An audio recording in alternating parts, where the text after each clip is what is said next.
Bonjour à tous, j'espère que vous allez bien, j'espère que vous m'entendez tous bien. Donc, bienvenue à ce premier webinaire de cette semaine de la qualité de vie au travail avec Great Place to Work. Donc, nous sommes ravis que vous ayez pu vous joindre à nous lors de cette semaine. J'espère que vous serez aussi nombreux aux autres webinaires. Donc, pour aujourd'hui, ce que l'on vous propose, c'est de réfléchir aux leviers pour la sortie de crise et de vous partager notre constat chez Great Place to Work sur ce sujet, ainsi que quelques recommandations. Donc, nous aurons donc moi, je vais présenter donc les différents éléments et nous aurons un temps de questions-réponses, si vous en avez, vers la fin du webinaire. Alors, je vais essayer de passer la slide suivante. Parfait. Donc, moi, c'est Tiffaine. Donc, je suis Innovation and Knowledge Manager chez Great Place to Work. Et donc, voilà, je travaille sur tous ces sujets donc les sujets d'innovation depuis un moment et notamment sur les sujets que je vais vous présenter aujourd'hui. Alors, pour ceux qui ne nous connaissent pas, donc Great Place to Work, on travaille donc à construire une société meilleure en aidant les organisations à devenir des Great Place to Work pour tous. Donc, en d'autres termes, nous travaillons auprès des comités de direction, des managers et des collaborateurs sur tous les enjeux de qualité de vie au travail. Nous avons aussi donc tout un côté donc mesure, tout un côté conseil, formation, mais aussi inspiration.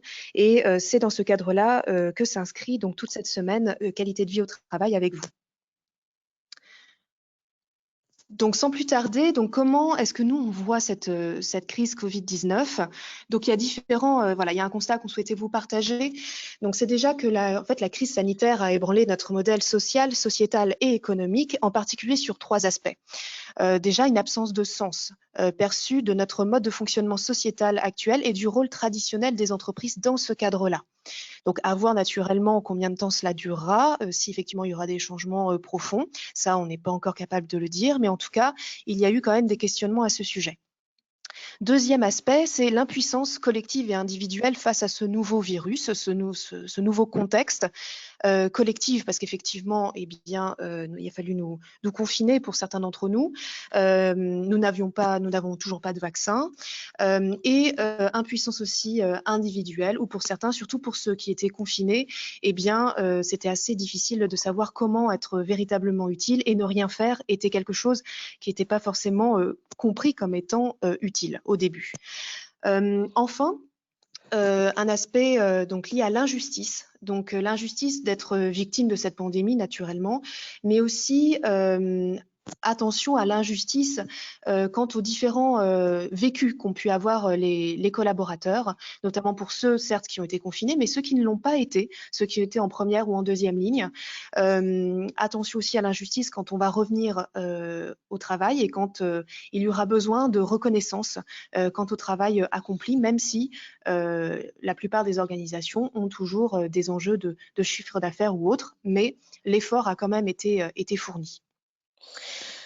Notre enjeu, et votre enjeu, donc en tant qu'organisation, c'est bien effectivement de développer des pratiques RH et managériales adaptées et qui donc ne vont pas amplifier tout ce mal-être sociétal que l'on a pu connaître, mais bien justement accompagner les collaborateurs et votre organisation vers une évolution que l'on espère résiliente. Pour répondre à cela, nous avons donc trois propositions, 3 axes de travail que nous vous proposons. Pour certains, ce sont des choses pour certains axes, c'est des choses que l'on avait déjà initiées, mais qui prennent d'autant plus de valeur à l'heure actuelle. Donc, vous avez un premier axe qui est de mettre en place un cadre rassurant sanitaire, mais aussi managérial. Le deuxième, c'est effectivement de développer un véritable management de l'inclusion et enfin de développer une culture de l'apprenance. Et on va voir ça ensemble.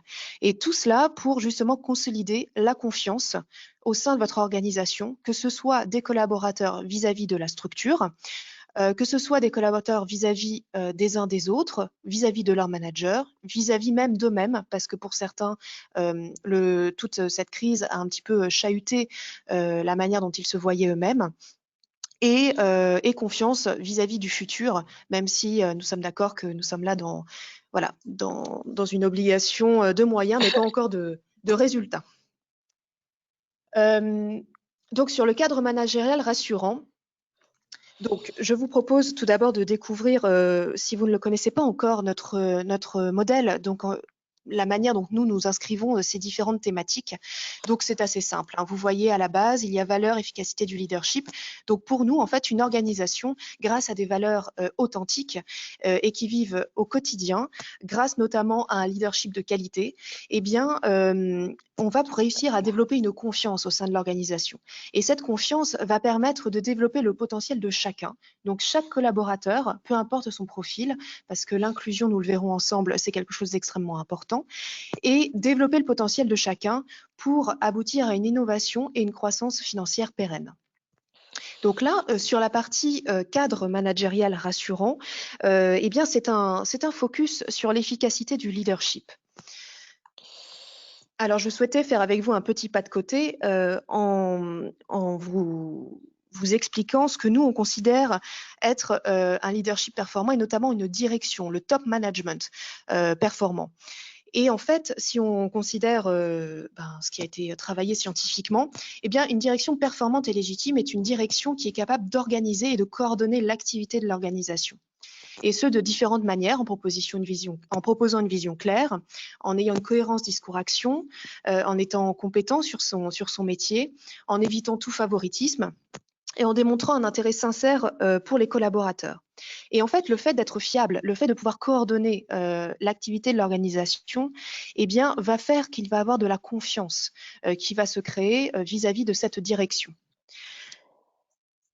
Des petites choses qu'il faut aussi garder en tête, c'est qu'il faut aller un petit peu plus loin qu'uniquement ce que je viens de vous dire.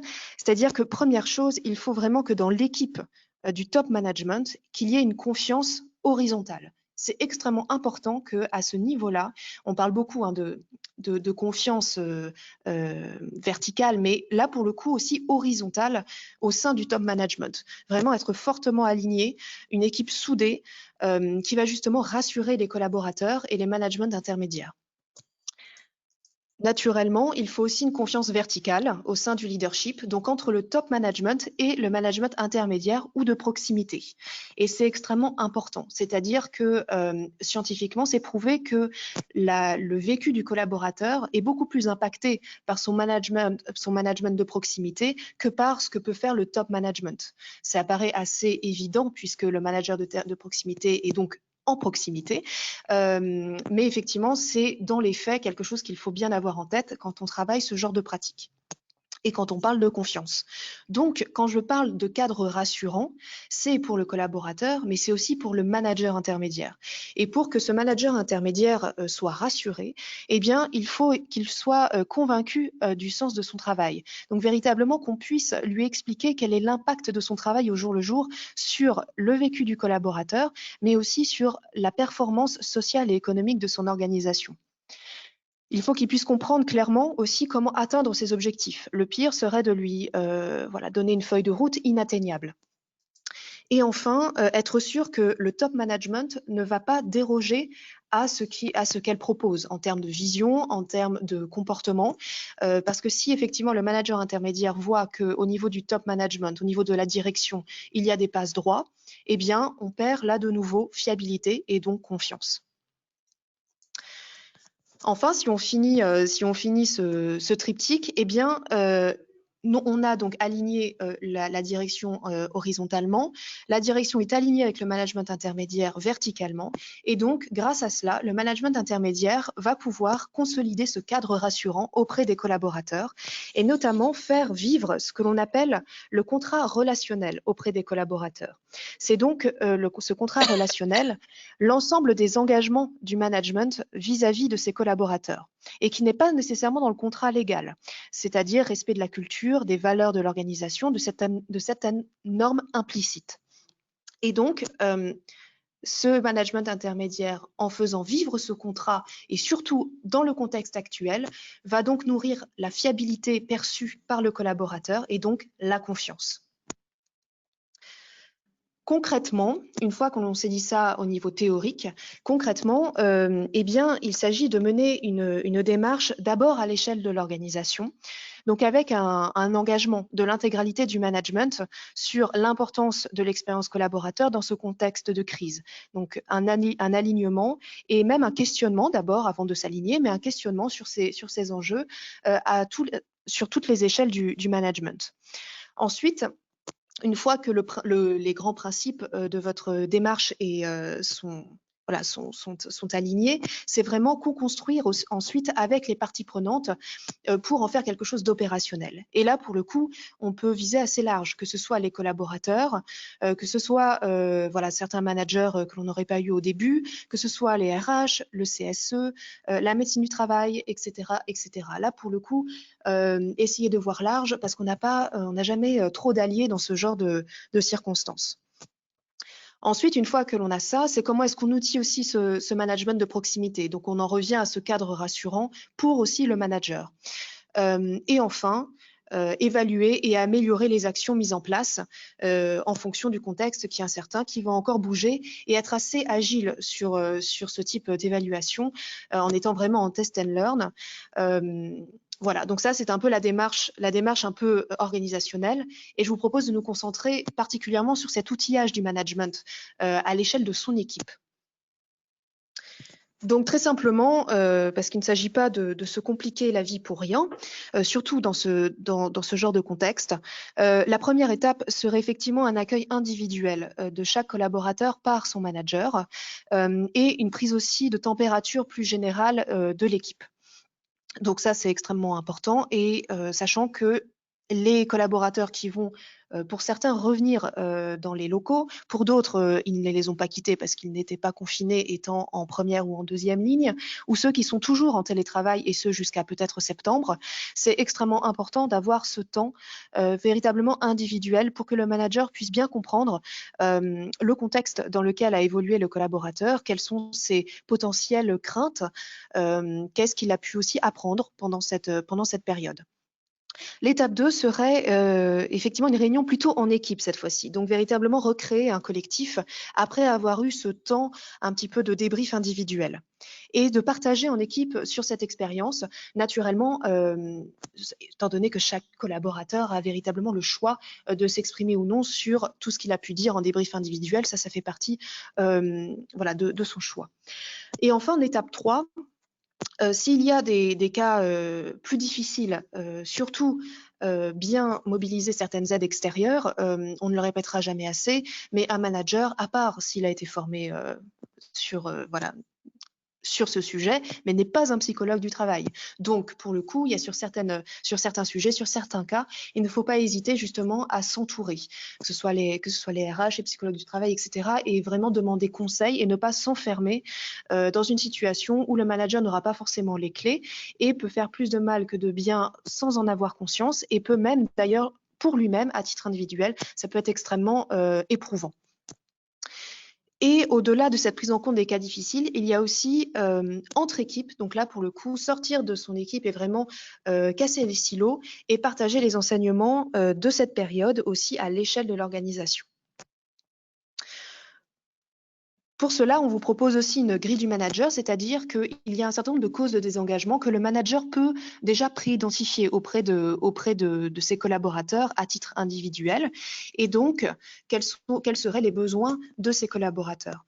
Par exemple, une incapacité organisationnelle à se mobiliser pour l'entreprise, les outils, les horaires, c'est quelque chose effectivement que certains d'entre nous ont vécu. Et donc, le besoin, c'est véritablement de prendre en compte la situation personnelle de chacun. Ce n'est pas, par exemple, imposer, sans avoir discuté avec le collaborateur, imposer les mêmes règles pour tout le monde. Il y en a d'autres, par exemple, si on prend les deux derniers, le sentiment d'inutilité, eh bien, il peut y avoir le besoin de redonner du sens, c'est-à-dire pourquoi est-ce que le collaborateur est important dans l'organisation au niveau de ce qu'il peut apporter personnellement, ce qu'il peut apporter aussi au niveau de son métier. Pourquoi est-ce que c'est important pour son équipe? Pourquoi c'est important pour l'organisation? Et pourquoi, peut-être pour certaines organisations, c'est important pour la société qu'il soit présent. Le sentiment d'inutilité, ça peut être aussi le besoin de reconnaissance. Donc, comment est-ce qu'on valorise le travail qui a été réalisé pendant le confinement, et même si les chiffres économiques des organisations ne sont pas encore au vert. Il y a eu quand même beaucoup d'efforts fournis. Donc ça peut être quelque chose effectivement à réfléchir par le manager avant de débriefer individuellement avec chacun de ses collaborateurs. Ce qu'on vous propose, c'est effectivement toute une démarche. Donc, vous voyez ici, il y a 5 étapes. Donc, il y a porter attention, écouter, communiquer, renforcer le lien social, donner du sens et remercier. Donc, ça, c'est vraiment une démarche qui est assez globale. Après, en fonction des besoins de chaque équipe, de chaque collaborateur, peut-être que certaines étapes seront plus importantes que d'autres. Ces différentes étapes, pour ceux qui nous connaissent bien, ont dû s'en rendre compte. Mais ce sont des étapes qui sont reliées à nos leviers, les leviers Great Place to Work, que nous utilisons pour nous, donc pour l'audit des pratiques managériales des organisations avec lesquelles on travaille. Et ce que je vous propose, c'est effectivement pour en savoir plus, parce qu'effectivement le temps nous est compté lors de ce webinaire, c'est d'aller télécharger, alors c'est tout à fait libre d'accès, le kit manager que l'on a développé et qui est présent sur notre site et qui reprend justement cette démarche avec ces cinq leviers. Et sachant que voici un petit peu un exemple. Pour chaque étape, vous avez des exemples de questions que le manager peut s'approprier et poser aux collaborateurs. Il y a aussi certaines mentions pour sa préparation en amont de ce type d'entretien. Voilà, donc je vous propose de passer à notre axe de travail suivant qui est l'inclusion, et je vous recommande très chaudement donc d'aller télécharger ce kit, sachant que de toute façon, je vous ai mis le lien à la fin du support que vous aurez. Donc deuxième axe, c'est l'inclusion. Donc, si on reprend notre modèle, eh bien, nous allons nous concentrer sur le développement du potentiel de chacun. Donc, vous n'êtes pas sans savoir, et ça, c'est pas nouveau, hein, ce n'est pas le Covid qui nous a ouvert les yeux. Eh bien, le potentiel humain est extrêmement important et devient le nouvel avantage compétitif, surtout dans un monde où il y a beaucoup d'automatisation, d'intelligence artificielle. Il y a plein de choses que l'on se raconte sur ce sujet. Et effectivement, bien développer le potentiel humain, c'est extrêmement important, puisque malgré tout, eh bien, le digital, l'intelligence artificielle, etc., ne peuvent pas tout faire. Et c'est très bien, ça veut dire que l'esprit humain a encore une carte à jouer, mais il s'agit de bien l'amener et de permettre justement au potentiel humain de vos organisations de pouvoir profiter et de jouer cette carte. Naturellement, quand on parle de potentiel humain, c'est quelque chose que l'on a maintenant assez en tête. On parlait beaucoup de diversité, de se dire, eh bien, le potentiel humain, c'est très bien. Effectivement, il n'y a pas qu'un seul potentiel humain, qu'une seule façon de voir les choses. Et donc, on va essayer de diversifier les points de vue au sein de notre organisation. En mettant effectivement des hommes, des femmes, des personnes d'origine différentes, qui ont peut-être eu des vécus différents et qui peut-être donc auront aussi quelque chose de complémentaire à apporter à l'organisation et au projet collectif. Au-delà de la diversité de potentiel humain, ce que nous vous proposons, c'est de réfléchir aussi à comment vous managez cette diversité pour arriver véritablement à un management de l'inclusion, ce qui est vraiment un petit peu différent, c'est-à-dire qu'au lieu d'avoir plein de personnes différentes au sein d'une organisation qui en fait naviguent mais sans véritablement de management approprié, eh bien ça ne va pas apporter grand-chose, voire même ça va être pire parce qu'ils ne se comprennent pas nécessairement. Si on manage cette inclusion, eh bien, on arrive véritablement à une performance du potentiel humain. Donc ça, effectivement, c'est la définition classique, hein, l'inclusion. Donc c'est vraiment que tous les collaborateurs aient la perception qu'ils font vraiment partie de l'organisation, traités équitablement, et ils peuvent réussir en étant eux-mêmes. Donc si on veut résumer, il y a bien deux choses à appréhender donc de manière en parallèle. Première chose, la perméabilité, c'est-à-dire qu'effectivement, vous devez être un collectif suffisamment ouvert pour être accessible et accueillant. Donc ça, finalement, c'était l'enjeu de la diversité, mais aussi la cohérence, c'est-à-dire qu'il ne faut pas juste de la diversité pour de la diversité. On est bien sur la cohérence on va vers un mode de fonctionnement commun, acceptable par chacun, et pour apporter le meilleur de soi au projet commun. Ça, c'est vraiment extrêmement important de garder ça en tête. Et pour vous donner encore quelques arguments complémentaires sur l'inclusion, sachez donc que c'est un levier d'innovation. Donc là, pour le coup, vous voyez sur mon écran différentes courbes. Vous avez donc formation, tension, normalisation, exécution. Ceci, ce sont les étapes de constitution d'une équipe. Ça, c'est quelque chose qui est voilà, scientifiquement travaillé. Toutes les équipes passent par ces différentes phases. Et par exemple, la phase de tension, chaque équipe passe par cette phase-là. C'est le moment où on se jauge un peu avant de s'aligner, de comprendre quelles sont les complémentarités et travailler au mieux ensemble. Et vous avez également productivité et innovation. Et vous voyez la courbe grise, ce sont les équipes homogènes bien managées. C'est-à-dire que vous avez des équipes composées de personnes qui se ressemblent. Et pour le coup, c'est vrai que la formation de cette équipe et la phase de tension va être un peu moins forte parce que, donc là en l'occurrence, on sait qu'elle est moins forte parce qu'ils sont déjà plus productifs et plus innovants alors qu'ils sont en phase de tension. Mais une fois que cela est passé, eh bien, il reste quand même moins productif et moins innovant que la courbe rouge qui est la courbe donc des équipes diversifiées et bien managées. Où là, pour le coup, effectivement, au début, eh bien, il va y avoir peut-être un petit peu plus de friction parce que ce sont des personnes qui ont des vécus différents et donc des points de vue qui ne s'accordent pas tout de suite. Mais une fois qu'on a réussi à comprendre la complémentarité de chacun, eh bien, ils deviennent beaucoup plus innovants et beaucoup plus productifs. L'inclusion, c'est aussi un levier de performance économique. Donc là, effectivement, c'est nos collègues Great Place to Work US qui ont reclassé les organisations donc de leur palmarès, donc Best Workplaces. Donc ce sont des organisations qui sont déjà extrêmement bonnes en qualité de vie au travail, mais qui les ont reclassées en fonction de leur indice d'innovation inclusive, dont je ne parlerai pas aujourd'hui par manque de temps, mais c'est aussi extrêmement intéressant. Et donc, en les reclassant, eh bien, ils se sont rendus compte que eh bien, les organisations qui pourtant sont très bonnes en qualité de vie au travail, mais qui n'ont pas cette innovation inclusive véritablement, eh bien, ont une croissance annuelle 5,5 fois moins importante que les Best Workplaces qui ont cette innovation inclusive. Et ça, je ne vais pas rentrer plus dans le détail puisque vous avez un webinaire vendredi à ce sujet. Enfin, dernier axe, c'est l'apprenance. Donc, si on reprend notre modèle, vous avez là pour le coup une concentration sur deux sujets en concomitance. Le développement du potentiel de chacun, puisque l'apprenance, on le verra ensemble, c'est un sujet qui doit être porté par chaque collaborateur. Et c'est aussi un sujet qui est en lien naturellement avec l'innovation. Alors, qu'est-ce que l'apprenance? Eh bien, c'est la capacité à se réorganiser et à combiner ses ressources et ses compétences, mais aussi à les renouveler pour faire face à l'incertitude. Et nous savons très bien que nous sommes totalement dans l'incertitude actuellement.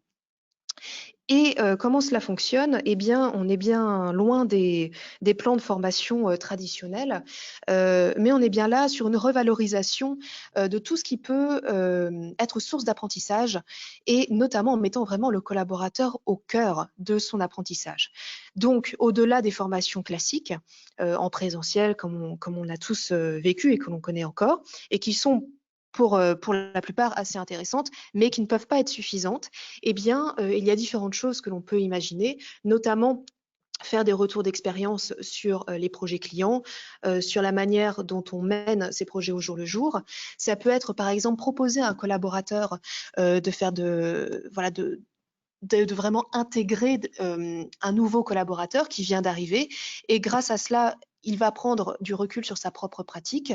Voilà, il y a plein de choses que l'on peut véritablement travailler pour aller au-delà de cette formation classique et véritablement travailler cette apprenance. Sachant que pour certains d'entre vous, vous êtes sans doute bien conscients de ce ratio 70-20-10 où finalement, il a été aussi prouvé que les formations traditionnelles, c'était finalement que 10% de ce que l'on retenait. Et que 70%, c'était véritablement lié, on apprend énormément au contact de notre travail, de nos clients, etc., au jour le jour. Pourquoi est-ce que c'est aussi extrêmement important dans ce contexte, alors qui était déjà assez incertain, mais qui l'est de plus en plus? C'est parce que cela va aussi vous permettre de répondre à des enjeux d'employabilité. C'est-à-dire que quand le collaborateur va pouvoir revaloriser des sources d'apprentissage différentes qui ne lui viennent pas nécessairement d'un formateur extérieur, eh bien, il va devenir d'autant plus acteur de sa propre employabilité. Et à l'heure actuelle, c'est extrêmement important. Alors là, je vous partage donc des chiffres que l'on avait avant le Covid sur les craintes qu'avaient les salariés français, voire les dirigeants aussi, sur l'automatisation, l'intelligence artificielle, la crainte aussi de perdre son emploi à cause du manque de formation ou de compétences. Donc, c'est des choses qui étaient déjà présentes. Mais là, ça va être d'autant plus important. Et pourquoi est-ce que mobiliser aussi ses collaborateurs, c'est extrêmement, important aussi, notamment via l'apprenance? C'est que finalement, nous n'avons plus vraiment le choix. C'est-à-dire que là, vous avez des chiffres, du Trust Barometer d'Elan Edelman et en fait, cela prouve bien, bon, c'est quelque chose qu'on avait plus ou moins senti, hein, mais cela prouve bien que finalement, les collaborateurs, mettent leur confiance, en particulier, au profit d'experts, mais aussi de pairs, donc des personnes qui leur ressemblent. Donc, quand on travaille des enjeux d'apprenance, c'est justement éviter d'avoir, disons, euh, voilà, d'avoir uniquement des sources d'apprentissage qui soient uniquement top-down, qui soient uniquement voilà, commandées par le comité de direction ou la direction des ressources humaines, mais bien la création d'écosystèmes d'apprentissage au plus proche du terrain et entre personnes qui se ressemblent. De la même manière, donc là c'était un autre chiffre du Trust Barometer d'Edelman, donc 73% des collaborateurs s'attendent à être mobilisés directement sur la définition des axes prospectifs de leurs organisations. Et ça, on serait assez intéressé d'avoir le chiffre post-Covid, mais je pense qu'il sera aussi élevé, voire plus. Mobiliser les collaborateurs aussi sur leur apprenance, et c'est aussi gagner en efficacité. Parce qu'effectivement, ils sont extrêmement source d'initiatives, d'innovation. Il y a plein de choses qui peuvent venir d'eux. Là, par exemple, bon, c'est une petite question, mais selon vous, est-ce qu'il y a 10%, 45% ou 80% des innovations qui proviennent des gens qui sont au moins 3 niveaux hiérarchiques au-dessous de la direction générale? Eh bien, donc, si on avait eu un peu de temps, je vous aurais mis un klaxon, mais étant donné le cadre que nous avons, eh bien, je vais vous donner la réponse. Eh bien, c'est 80%. 80% des innovations proviennent des gens du terrain. Et c'est vrai que quand on y pense, c'est tellement évident. Mais c'est bien de se le rappeler et de se dire qu'en fait, l'apprenance, c'est aussi ça. C'est aussi vraiment leur redonner toutes les clés pour que sur le terrain, ils puissent apprendre. Comment est-ce qu'on peut appréhender cette apprenance concrètement? Eh bien, il y a 2 éléments à travailler. La première, c'est l'inspiration individuelle, c'est-à-dire comment est-ce que le collaborateur, à titre individuel, peut s'ouvrir quelques chakras, travailler sa narration interne pour développer sa curiosité, être en veille sur certains sujets, s'auto-former peut-être. Donc voilà, plein de choses pour justement que cette inspiration individuelle puisse se créer. L'autre partie, c'est la connexion organisationnelle, c'est-à-dire comment l'organisation, grâce à ses pratiques et notamment son cadre managérial, va permettre à chaque inspiration individuelle de se connecter et de pouvoir prendre toute son ampleur et de se déployer. Sur l'inspiration individuelle, alors là, je ne vais pas rentrer dans le détail parce qu'effectivement, nous, on travaille beaucoup dessus parce que grâce à nos enquêtes, on réussit à mesurer cette inspiration individuelle. Mais c'est effectivement tout ce que vous pouvez imaginer, tout ce que le collaborateur fait au-delà du rôle prescrit dans sa fiche de poste et sans que ce soit directement récompensé. C'est ça, le côté vraiment aller être inspiré et aller finalement un peu au-delà. Donc, ce que je vous disais, ça peut être l'auto-formation, ça peut être de l'aide qu'on apporte à des collègues, ça peut être ambassadeur de son organisation, être force de proposition sur des innovations, ça peut être plein de choses. Et c'est extrêmement important que la connexion organisationnelle dont je vous parlais soit bien alignée avec cette inspiration individuelle, parce que si vous avez un collaborateur qui est inspiré, mais qui n'a pas cette connexion qui lui est proposée, eh bien au début, il va se surengager, c'est-à-dire qu'il va essayer de pallier les manques de l'organisation. Et au bout d'un moment, s'il n'a toujours pas de réponse, eh bien, il va rentrer dans une phase de cynisme, et le mot est fort, mais il est réel, et il va perdre sa motivation et il va arrêter d'être inspiré. Donc, c'est extrêmement important d'avoir la mesure de ces deux choses. Et notamment sur la connexion organisationnelle, eh bien, vous pouvez mesurer comment est-ce qu'on responsabilise le collaborateur? Est-ce qu'il y a un droit à l'erreur? Est-ce que on le reconnaît pour ce qu'il fait? Est-ce qu'il y a les ressources en termes de temps, en termes peut-être un budget, etc., pour mettre en place les choses?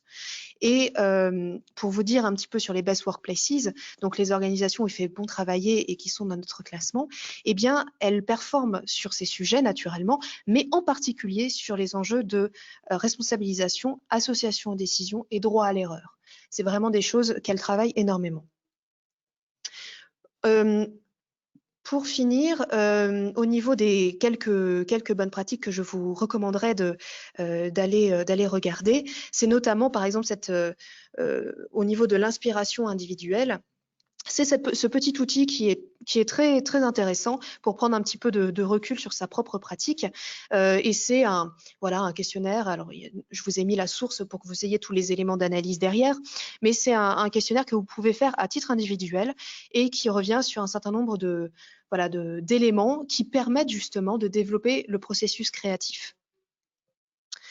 Sur la connexion organisationnelle, eh bien, je vous recommanderais de travailler 2 leviers. Donc, si on reprend nos leviers managériaux que je vous présentais plus avant, faire évoluer pour pouvoir donner justement les bonnes formations, les clés aux collaborateurs, pour véritablement mettre à bien leurs idées, leurs inspirations, mais aussi le côté écouter et impliquer. Voilà, au-delà de les former, comment est-ce qu'on écoute leurs initiatives. Pour vous présenter plus concrètement donc les questions que nous posons dans le cadre du Culture Audit, donc qui est l'outil d'audit des pratiques managériales des organisations que nous utilisons. Voici la question sur faire évoluer. Donc, c'est comment votre organisation aide-t-elle les collaborateurs à découvrir et à développer leurs talents et leur leadership, à se challenger, à progresser professionnellement? Quels sont les outils pratiques qui leur permettent de gérer leur carrière et développer leurs soft skills? Donc ça, c'est vraiment une question que je vous recommande de vous poser, et peut-être que cela peut d'ailleurs nourrir tout votre démarche au niveau de votre organisation pour mieux appréhender la suite de cette crise Covid que nous avons connue. Sur écouter et impliquer, voici la question que nous posons à nos clients.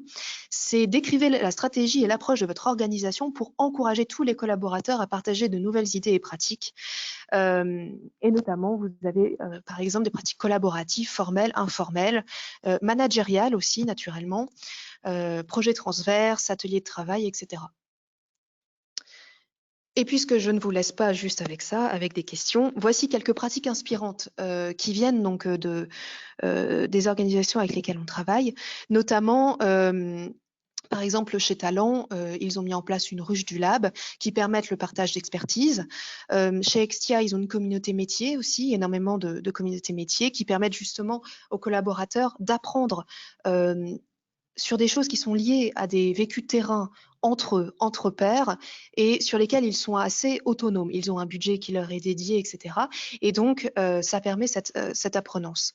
Il y a aussi d'autres choses, par exemple le co-développement que peut-être vous connaissez, qui est un type d'animation en groupe qui permet de résoudre des problèmes, mais en étant conseillé par des collaborateurs pairs.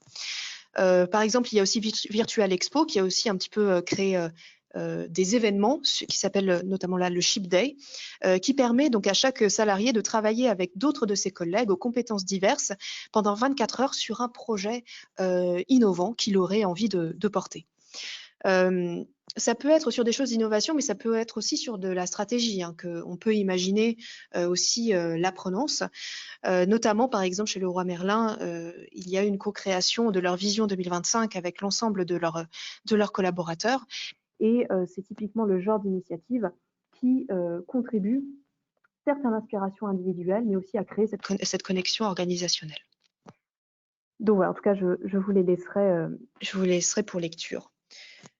Donc voilà, donc c'était notre constat et nos 3 axes de travail. Donc il y avait donc le cadre rassurant managérial, l'inclusion et l'apprenance. Pour aller plus loin, je vous ai mis un certain nombre de liens que vous pouvez aller visiter, notamment le premier pour télécharger le Kit Manager dont je vous ai parlé, et pour les autres pour aller lire nos différents articles qui reviennent sur un certain nombre de concepts que je vous ai présentés aujourd'hui. Et pour finir, avant de passer aux questions, je voulais vous dire qu'il y a tous les autres webinaires qui vous attendent cette semaine, notamment sur la confiance. Il y aura 2 témoignages d'entreprises clientes, Worldline et l'URSSAF. Vous avez mercredi les Great Insights 2020, qui reviendront sur ce que nous, on peut voir des différentes tendances par rapport aux enquêtes que l'on peut mener. Vous avez aussi sur le leadership inclusif, donc vendredi, un webinaire dédié. Et enfin, pour nos clients, vous avez des ateliers co-développement justement pour tester que nous proposons aussi cette semaine. Voilà, donc j'espère que ça vous a plu. J'espère que vous avez appris des choses. J'espère que ça vous a inspiré. Et puis, si vous avez des questions, eh bien, je vais regarder ça tout de suite.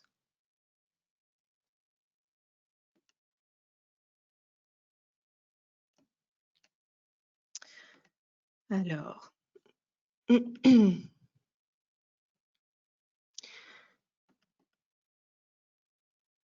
Est-ce que vous avez des questions? Je n'en vois pas pour l'instant. N'hésitez pas à les mettre dans l'espace de chat que vous voyez, et je serai ravie d'y répondre. Et ma foi, s'il n'y a pas de questions, eh bien j'espère que c'est parce que j'ai été claire. Oui. En tout cas, quoi qu'il en soit. On a deux petites questions qui sont ressorties. Bonjour à tous. Une question pour savoir où est-ce qu'on pourra retrouver les liens pour aller plus loin. Et donc ça, je pense que voilà, tu pourras donner tous les éléments. Et une question sur comment est-ce qu'on mesure la confiance dans une organisation. Voilà, je te repasse la parole. Alors sur les liens, effectivement, eh bien c'est sur la slide que je vous ai montré. Donc ça, ce sera dans le support qui vous sera envoyé. Et sur la confiance, alors nous, on mesure la confiance sur un certain nombre de thématiques. Donc nous, on considère que la confiance au sein des organisations doit être mesurée en fonction de la perception qu'en ont les collaborateurs, d'une part, et aussi en fonction des actions RH et managériales que vous mettez en place au sein de vos organisations. Si je me concentre d'abord sur la partie perception des collaborateurs, vous avez 5 dimensions que nous regardons et que nous auditons, notamment grâce à des enquêtes auprès des collaborateurs. Au niveau de ces dimensions, il y en a 3 qui sont liés à la confiance vis-à-vis du management. Donc là, vous avez des enjeux de crédibilité du management. Donc dedans, vous aurez par exemple tout ce qui est communication, clarté de la communication, cohérence discours-action, éthique du management. Vous avez une autre, donc la deuxième dimension, c'est le respect. Donc comment est-ce que le manager donne formation et outils pour faire avancer le collaborateur, l'association aux décisions et aussi tout ce qui est équilibre pro-perso, comment il y a aussi un respect de l'individu au-delà du collaborateur. La troisième dimension, c'est l'équité. Donc, comment est-ce que le manager, le management, même de manière générale, s'assure qu'il n'y ait pas de discrimination au sein de l'organisation, pas de favoritisme, et qu'il y ait aussi une bonne perception de tout ce qui est rémunération et partage des bénéfices. Donc ça, c'est vraiment les 3 dimensions managériales. Ensuite, il y a la confiance du collaborateur vis-à-vis de ses collègues. Donc là, même plus globalement, on parle de convivialité chez nous. Donc vous avez tous les enjeux, alors certes le fait que ce soit plaisant, les relations soient plaisantes, mais au-delà de ça, des enjeux de solidarité. Est-ce qu'effectivement, quand il y a une difficulté, mon équipe et même l'organisation de manière générale est au rendez-vous pour m'aider? Et enfin, la 5e dimension, c'est la fierté. Donc, c'est-à-dire, finalement, si on tire un peu le fil, la confiance du collaborateur par rapport à son utilité, par rapport à son propre métier. Est-ce qu'il est fier de ce qu'il fait? Aussi par rapport à son équipe, est-ce qu'il est fier des réalisations collectives?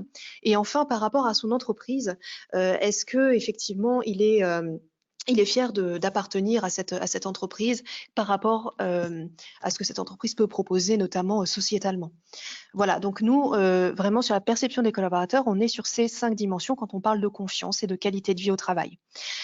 Sur la partie pratique RH et managériale, eh bien, il y a ces 9 leviers que je vous ai présentés qui constituent notre outil d'audit et qui nous permettent justement, au-delà de la perception des collaborateurs, de bien nous assurer que les pratiques sont au rendez-vous alors pas parce qu'on aime multiplier les pratiques, hein, mais parce que quand même, avoir des pratiques, ça prouve que l'organisation a réfléchi sur ces dernières et aussi c'est quand même un gage de pérennité parce que dans certaines organisations, eh bien, quand les leaders sont bien, sont de bon niveau management, eh bien, tout se passe bien, on a l'impression qu'on n'a pas besoin de pratique. Mais quand ce leader part, eh bien, c'est important que les pratiques remettent véritablement la confiance au cœur et au-delà de la confiance, hein, que ce soit vraiment un symbole de votre culture d'organisation et de la manière dont vous voyez les choses en interne comme en externe.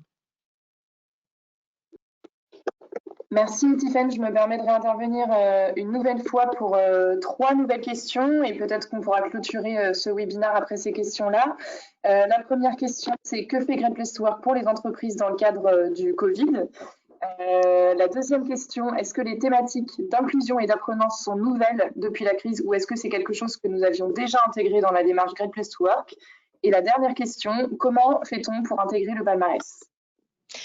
Alors, sur ce que nous faisons suite à cette crise Covid, donc, alors on s'est posé la question effectivement de savoir ce que nous pouvions proposer aux organisations. Alors, il y a déjà une première chose, c'est l'approche Covid, disons, entre guillemets gratuite, hein, c'est-à-dire on a travaillé ce kit manager pour que vous soyez véritablement en mesure de le proposer à vos managers. On a aussi une enquête spécifique Covid où on a travaillé sur des questions que vous pouvez proposer pour vos collaborateurs pour mesurer leur perception, que ce soit en pulse, donc en enquête plus courte, ou que ce soit en l'intégrant à l'enquête que l'on appelle le Trust Index chez nous, qui est l'enquête qui mesure la confiance et les 5 dimensions dont je viens de vous parler.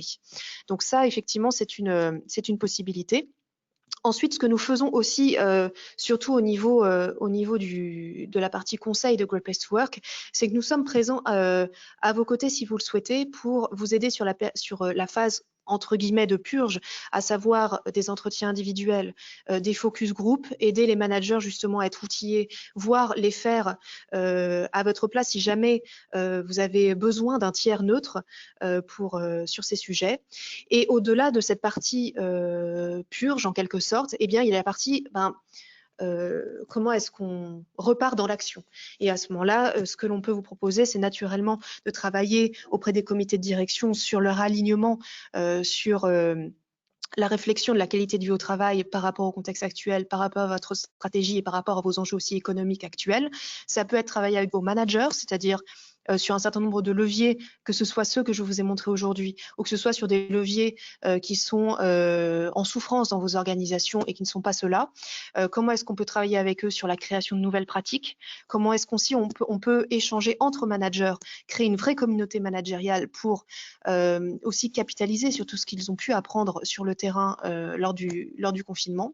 Et on peut aussi travailler donc avec les collaborateurs, directement avec eux, pour qu'ils puissent aussi exprimer peut-être les actions qu'ils souhaitent continuer à faire parce que c'était de bonnes idées et qui ont été créées lors du confinement, lors de cette crise et ils ont envie que ça continue, mais aussi qu'ils puissent être force de proposition sur les actions qu'ils aimeraient voir mise en place pour la suite et donc que vous ne soyez pas seul à essayer de de réfléchir et d'être inspiré, mais justement de pouvoir leur donner la parole puisqu'on a vu que 80% des innovations viennent d'eux. Donc ça, c'est sur ce que nous faisons. La deuxième question, Sarah, si tu peux me la rappeler, j'ai un trou. On avait une question sur le palmarès, comment est-ce qu'on fait pour intégrer le palmarès, et on avait également une question sur est-ce que l'inclusion et l'apprenance, ce sont des thématiques qui sont déjà intégrées dans la démarche Great Place to Work.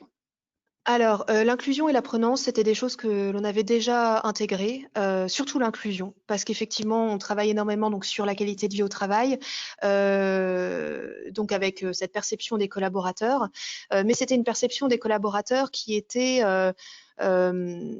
globale, c'est-à-dire qu'on avait une moyenne globale.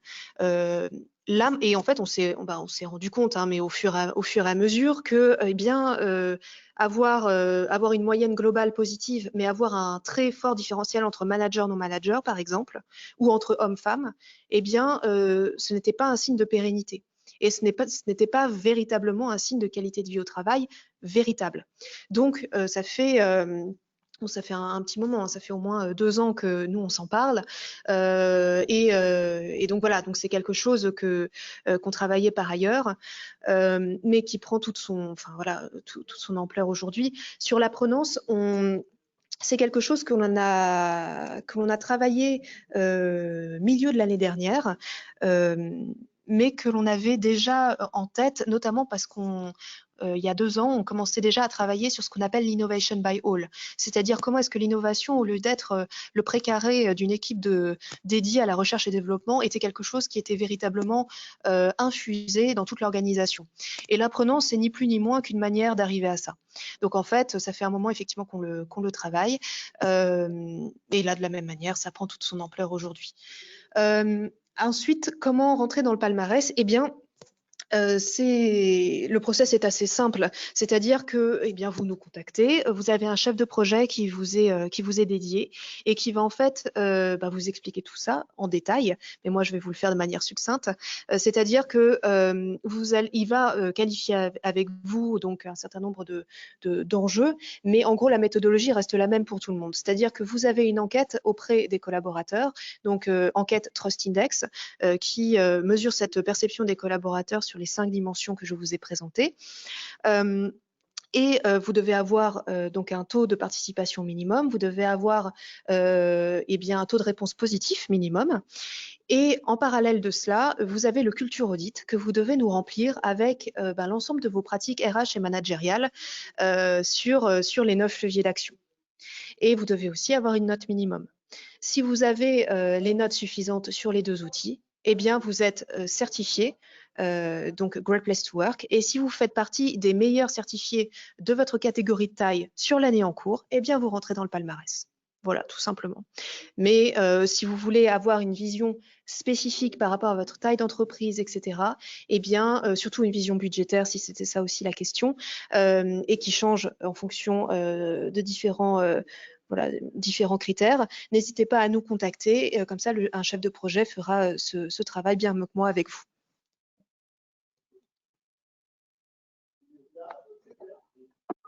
Tiffaine, je pense que tu as répondu très rapidement à toutes ces questions et merci beaucoup. Je t'en soumets une dernière avant de clôturer le webinaire. On nous demande si le prochain questionnaire pour le classement prendra en considération la gestion du nouveau contexte sanitaire. Alors, sur la partie culture audit, il y a effectivement une question qui sera posée. Après, il ne me semble pas que l'on va en faire une note particulière. Et sur la partie Trust Index, pour le coup, la méthodologie reste la même dans le sens où nous parlons, l'inclusion va aussi rentrer en jeu dans la note. Donc, en fait, différents éléments que je vous ai présentés sont déjà en fait inclus dans le Trust Index. Le cadre managérial est inclus, l'inclusion est déjà inclus et la prononce également. Il y a certaines questions sur ce sujet. Donc, ce sont des choses qui, c'est un questionnaire qui ne va pas changer. Après, si vous souhaitez ajouter des éléments, des questions complémentaires, comme je vous en ai parlé, c'est tout à fait possible parce que quitte à envoyer une enquête à tous vos collaborateurs, autant qu'elle puisse mesurer aussi d'autres choses. Et notamment peut-être des questions beaucoup plus spécifiques sur le retour au travail, sur ce genre de choses. c'est plus que bienvenu, mais ça ne fera pas partie de la note pour la certification ou le palmarès, tout simplement parce qu'en plus, étant donné la multitude d'entreprises avec lesquelles nous travaillons, eh bien, nous devons rester sur un socle qui essaye d'être le plus exhaustif possible, mais quand même un socle commun pour toutes les organisations. Et donc, la gestion du Covid est quand même très spécifique. Donc, sur certaines questions extrêmement spécifiques, voilà, c'est vraiment cas par cas. Mais en tout cas, vu que c'est cas par cas, ce n'est pas dans la note du palmarès.